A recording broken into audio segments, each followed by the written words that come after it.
تپتی دوپہر میں public transport پر سفر اور صدر کا ہجوم، ٹریفک کسی عذاب الہی سے کم نہیں تھا۔ پیشانی پر آئی ہوئی پسینے کی بوندیں وہ ان کو ٹیشو پیپر سے صاف کر رہی تھی۔ اپنی قسمت سے نالاں اور زندگی سے ناراض تھی۔ شدت ضبط سے اس کی بری آنکھیں سرخ ہو رہی تھیں۔ اس نے اکتائی ہوئی نظروں سے ارد گرد کا جائزہ لیا۔ کالج یونیفارم میں ملبوس دو لڑکیاں سامنے بیزار بیٹھی تھیں، جبکہ برابر میں ایک ادھیڑ عمر عورت جو شاید اسکول ٹیچر تھی، بار بار اپنی بائی کلائی پر بندھی گھڑی دیکھ رہی تھی۔ الغرض ہر کوئی عجلت میں اور بیزاری کی حالت میں نظر آ رہا تھا۔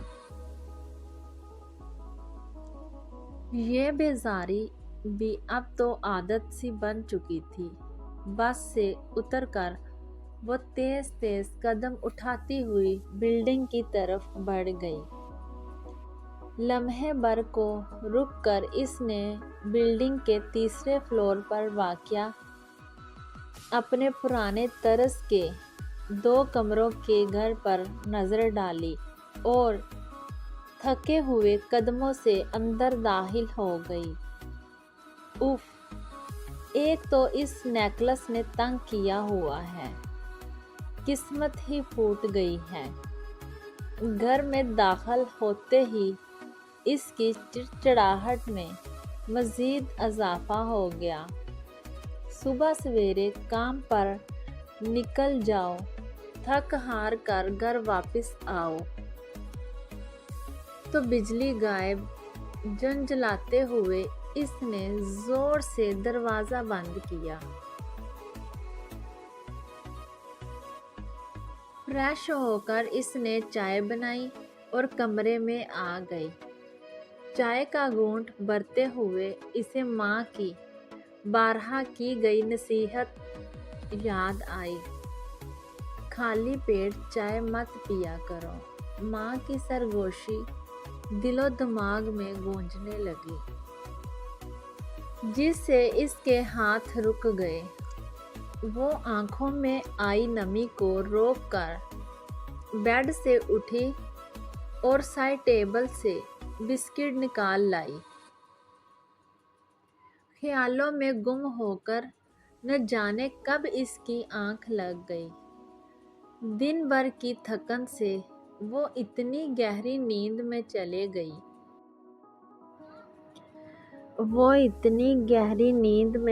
گئی کہ شام رات میں بدل گئی۔ تقریباً 9 بجے باہر ہونے والی ہلکی سی آواز پر اس کی آنکھ کھلی۔ نیند پوری ہو گئی ہو تو کھانا دے دو، واسیہ کی آواز نے اسے جھنکارا۔ کھانا تو تم نے آج بتایا ہی نہیں تھا، جاؤ بازار سے کچھ لے آؤ۔ آج میں بہت تھکی ہوئی ہوں۔ اپنی کوتاہی کو اس نے سرد لہجے میں چھپانے کی کوشش کی۔ جو بھی ہے گھر میں کھانا بناؤ، واسیہ نے سخت لہجے میں کہا اور فریش ہونے چلا گیا۔ سحر نے اس کی پشت کو ناگواری سے گھورا۔ یہ خود کو سمجھتا کیا ہے؟ اس نے غصے سے فون اٹھایا اور بریانی کا آرڈر دے دیا۔ واسیہ جب فریش ہو کر کمرے میں واپس آیا تو سحر کو بستر پر نیم دراز دیکھ کر اس کا خون کھول گیا۔ دن بھر محنت کر کے آتا ہوں اور تم مجھے ایک وقت کا کھانا بھی نہیں دے سکتی۔ کڑے تیور لیے وہ سحر کے سر پر آن کھڑا ہوا۔ محنت صرف تم ہی نہیں کرتے، میں بھی دن بھر سر کھپاتی ہوں، فکر مت کرو۔ بریانی کا آرڈر کر دیا ہے۔ سحر نے سر جھٹکا اور اپنے بکھرے بالوں کو سمیٹ کر بیڈ سے اٹھ گئی۔ واسیہ ہمیشہ کی طرح اس کی زلفوں میں الجھ کر رہ گیا، مگر اس بار اس نے اپنی نظروں کا ارتکاز بدل لیا۔ سامنے بیٹھی لاپرواہ نازک سی لڑکی اس کی بیوی تھی، جس سے وہ محبت کرتا تھا۔ ناراضی سے اپنی بات منانے کا عادی واسیہ حیران تھا کہ آخر ان کے درمیان کیا ہو گیا تھا کہ شریر جملوں اور الفاظ کے بجائے سرد مہری نے جگہ لے لی تھی۔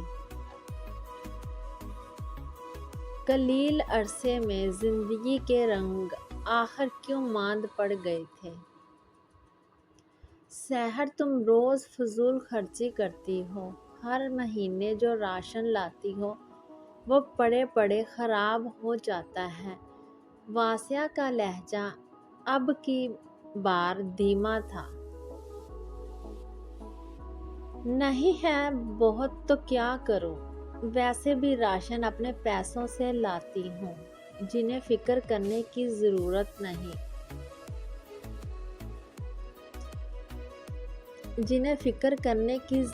نہیں ہے۔ سحر نے تلخ جواب دیا۔ واسیہ نے کچھ بولنے کے لیے لب کھولے مگر خاموش رہ گیا، پھر ضبط کر کے وہاں سے اٹھ گیا۔ حقیقت یہ تھی کہ گھر کا راشن اور دیگر ضروریات سحر اپنی تنخواہ سے پورا کرتی تھی۔ واسیہ کی محدود سی تنخواہ گھر کے کرائے اور بلوں میں خرچ ہو جاتی تھی، اور اوپر کے تمام اخراجات سحر پورے کرتی تھی۔ وہ ایک ہسپتال میں ریسیپشن لسٹ تھی۔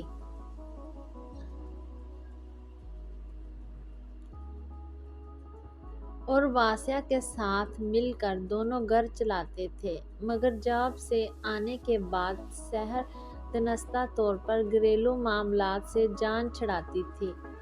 دونوں نے کھانا خاموشی میں کھایا، مختلف سوچوں میں گم۔ یہی کھانا خوشگوار ماحول میں بھی کھایا جا سکتا تھا، مگر ایک دوسرے سے کھینچے کھینچے رہنا شاید دونوں کی عادت بن چکی تھی۔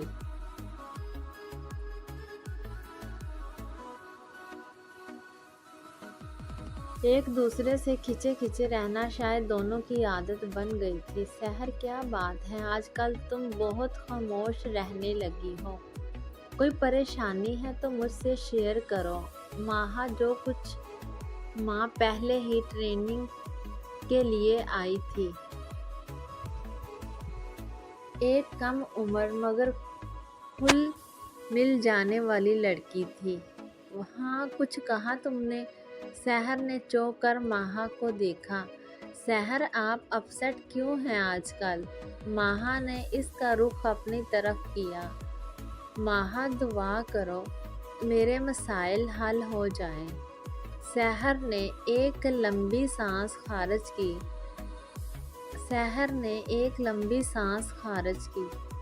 سحر، دعا کی اہمیت تو بے شک اپنی جگہ ہے، مگر دعا کے ساتھ دوا بھی ہو تو مرض جلدی ٹھیک ہو جاتا ہے۔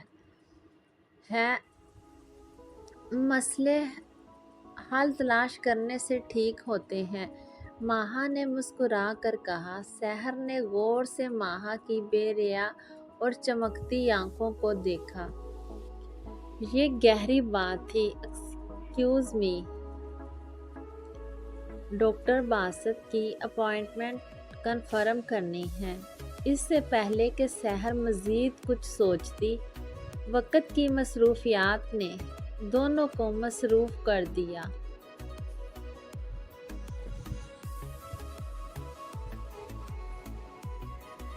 مسئلے حل ڈھونڈنے سے ٹھیک ہوتے ہیں، آج دن بھر ماہا کی آواز اس کے کانوں میں گونجتی رہی۔ پہلے تو میرے لیے مسئلے کا تعین کرنا ضروری ہے۔ مسئلہ آخر ہے کیا؟ کیا میں اور واسیہ اب ایک دوسرے سے محبت نہیں کرتے؟ کیا ہماری محبت ماند پڑ گئی؟ سحر، میں یہ کھانا لایا ہوں، اوون میں گرم کر لو، آتے آتے ٹھنڈا ہو گیا ہے۔ یہ کب تک خود کلامی کرتی رہتی؟ واسیہ کی آواز نے اسے چونکایا۔ یہ لو تم گرم کرو، میں فریش ہو کے آتا ہوں۔ چھوڑو، میں فریش ہو کر خود گرم کر لیتا ہوں۔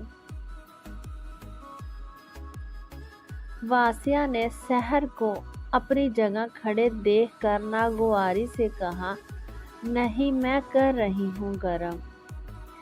سحر نے دھیمی آواز میں کہا اور کچن کی طرف بڑھ گئی۔ واسیہ پیچھے حیران کھڑا رہ گیا تھا۔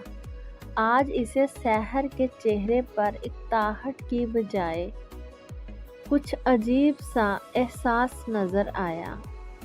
کھانے کے دوران بھی سحر خاموش رہی۔ واسیہ سحر کے بدلتے رویے کو دیکھ کر کچھ پریشان ہو گیا۔ آج ہسپتال میں معمول سے زیادہ رش تھا۔ کچھ دیر کی فرصت ملی تو دونوں کہنے لگی، آج تو سر درد سے پھٹ رہا ہے۔ میں کچھ نہیں کھاؤں گی، بس چائے لوں گی۔ آپ کے لیے کیا لاؤں؟ ماہا اپنی روح میں بولے جا رہی تھی، پھر چونک کر سامنے کم گو سحر کو دیکھا۔ ماہا نے اس کے کندھے پر ہاتھ رکھا۔ ہاں سحر، میں چائے لا رہی ہوں، اپنے لیے، آپ کے لیے بھی لے آؤں؟ ہاں، مختصر سا جواب دے کر سحر نے اپنی بات ختم کر دی۔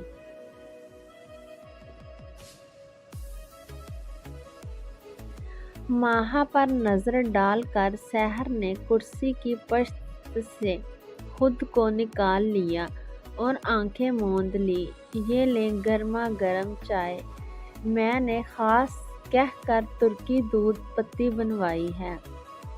ٹی ینگ والی چائے سر درد کہاں دور کرتی ہے۔ سینڈوچ بھی لینا۔ ماہا ایک خوش مزاج اور بے تکلف لڑکی تھی۔ ٹھیک ہے سحر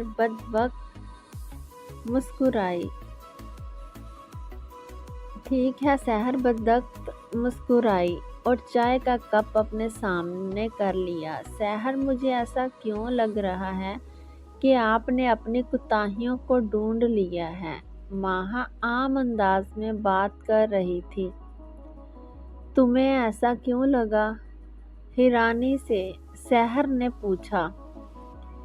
کیونکہ کل آپ پریشان تھی اور آج بھی ہیں۔ سحر نے انتہائی حیرت سے سینڈوچ اور چائے سے انصاف کرتی 18 سالہ لڑکی کو دیکھا، جو خطرناک حد تک چہرہ شناس تھی۔ تم مجھے روز اپنی باتوں سے حیران کر رہی ہو۔ اب کی بار سحر کی آواز میں ہلکی سی کھنک تھی۔ آہا، یہ تو میرے لیے اعزاز کی بات ہے۔ ماہا کھلکھلا کر ہنسی۔ دیکھو سحر، ہم انسان اپنی پریشانیوں کا گلہ اللہ سے کرتے رہتے ہیں، مگر یہ نہیں جان پاتے کہ یہ مصائب کا سلسلہ دراصل ہمارا ہی شروع کیا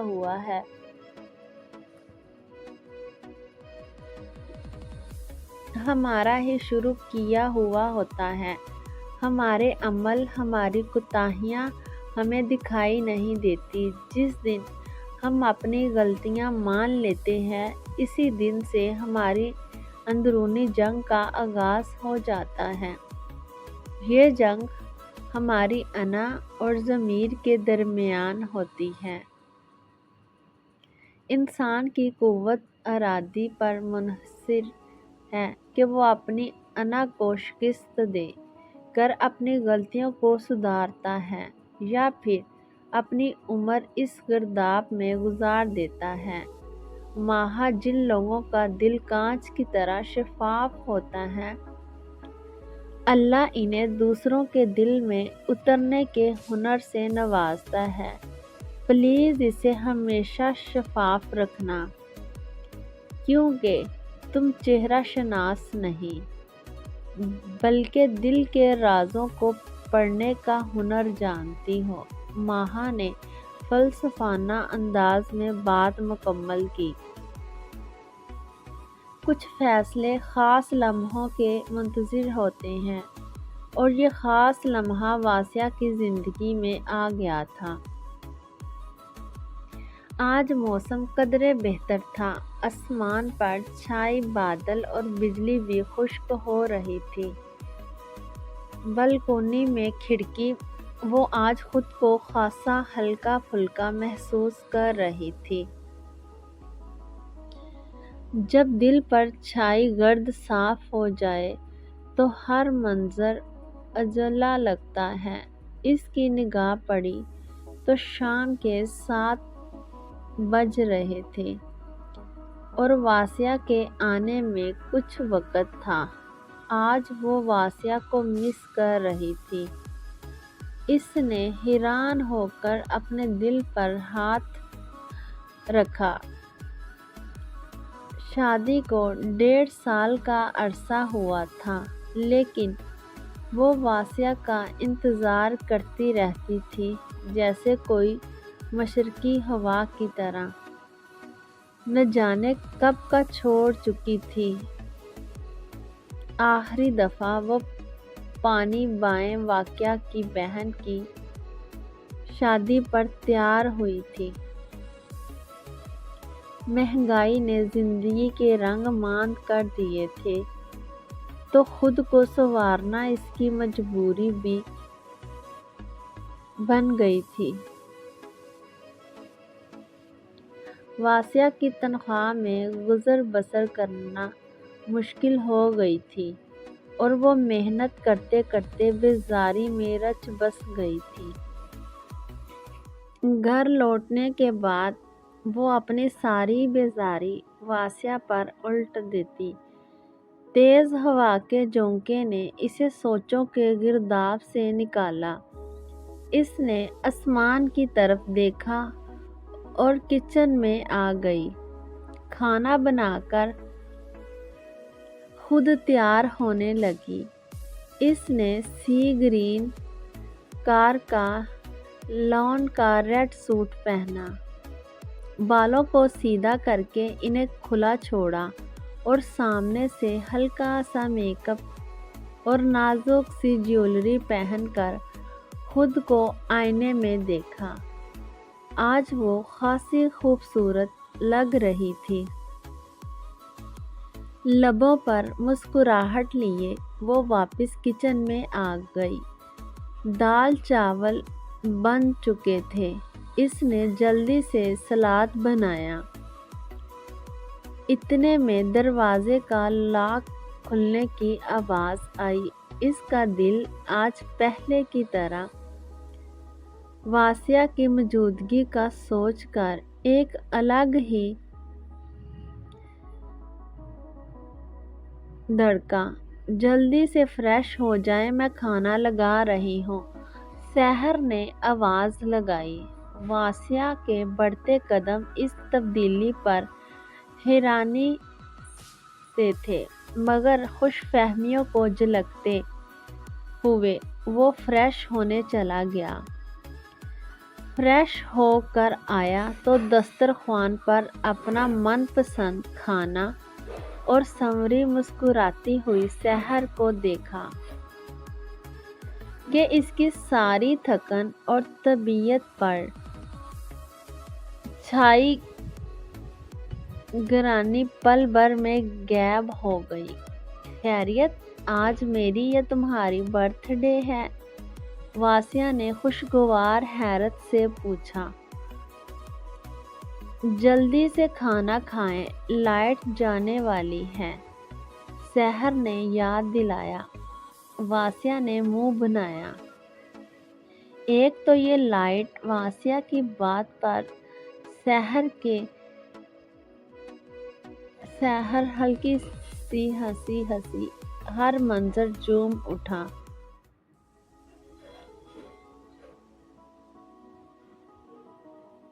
واسیہ نے اسے پیار بھری نظروں سے دیکھا۔ اس طرح مسکراتی رہا کرو۔ واسیہ کی بات نے سحر کی ایک بیٹ میں تھی۔ I am sorry. کچھ لمحوں بعد سحر کی آواز نے کمرے میں چھائے سکوت کو توڑا۔ سوری کس لیے؟ پچھلے تمام تر رویوں پر میں بہت شرمندہ ہوں، سحر نے علامتی طور پر چور لہجے اور آنکھوں سے کہا۔ تم ایک ورکنگ وومن ہو، میں نے تم سے ایک گھریلو بیوی کی سی امید رکھی تھی۔ جب تم میرا گھر چلانے میں ہاتھ بٹا سکتی ہو تو میں گھر کے کاموں میں تمہارا ہاتھ کیوں نہیں بٹا سکتا؟ میں تمہارا ہاتھ کیوں نہیں بٹا سکتا ہوں؟ ہمارا معاشرتی المیہ یہ ہے کہ ہم دوسروں سے تو امیدیں وابستہ رکھتے ہیں مگر ان کی امیدوں پر پورا اترنے کی کوشش نہیں کرتے۔ واسیہ کے چہرے پر شرمندگی و ندامت جھلک رہی تھی۔ واقعی ہر رشتے کی کچھ ڈیمانڈز ہوتی ہیں۔ اگر ہم ایک دوسرے کو سمجھیں تو ہم ان ڈیمانڈز کو پورا کر سکتے ہیں۔ بہت سے مسئلے محض ایک تحمیل کے منتظر ہوتے ہیں۔ خیر چھوڑیں ان باتوں کو، آج کا ڈنر تو میرے لیے بہت خاص ہے، سحر نے کہا۔ کمرے میں ایک دم اندھیرا چھا گیا۔ واسیہ کا ہاتھ ڈش کی طرف جاتا رک گیا۔ اف، ایک تو لائٹ! واسیہ کی جھنجھلاہٹ بھری آواز پر سحر ہنس پڑی۔ نہیں، کچھ نہیں کریں، میں نے انتظام کیا ہوا ہے۔ کچھ دیر بعد کمرے میں روشنی سے چمک اٹھا۔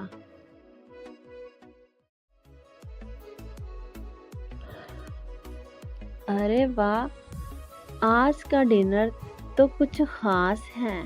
واسیہ کی بات پر سحر نے حیرانی سے اس کی طرف دیکھا۔ ارے یہ تو کینڈل لائٹ ڈنر ہے۔ کمرہ کہکوں سے بھر گیا۔